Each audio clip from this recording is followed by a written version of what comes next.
நேயர்களுக்கு வணக்கம். இன்னைக்கு இவ்ளோ பிரம்மாண்டமா நேரு ஸ்டேடியத்துல கல்வியில சிறந்த தமிழ்நாடுன்னு விழா நடத்துற எத்தனை பேருக்குங்க தெரியும்? நேரு ஸ்டேடியத்தை உருவாக்குனது புரட்சி தலைவி அம்மான்னு. இவ்ளோ பெரிய நேரு ஸ்டேடியம் இருக்கிறதுனாலதான் திமுக இவ்ளோ பெரிய விளம்பர நிகழ்ச்சி நடத்திருக்காங்க.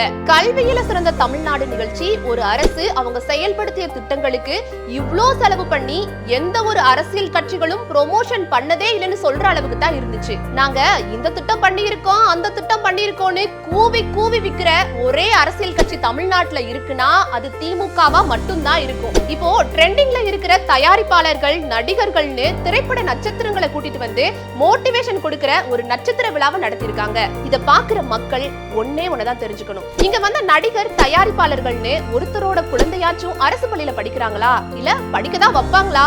இது எல்லாமே வெறும் மேடை பேச்சுக்காகவும் அலங்கார வார்த்தையாகவும் தான் தெரியுது. எல்லாமே ஸ்கிரிப்டட் டயலாக்னு ரொம்பவே பச்சையா தெரியுது. ஒரு நல்ல திட்டத்துக்கு எந்த விளம்பரமும் தேவையில்லை. முதலா மதிய உணவு திட்டம் தொடங்கும் போது புரட்சி தலைவர் என்ன விளம்பரம் பண்ணாரு?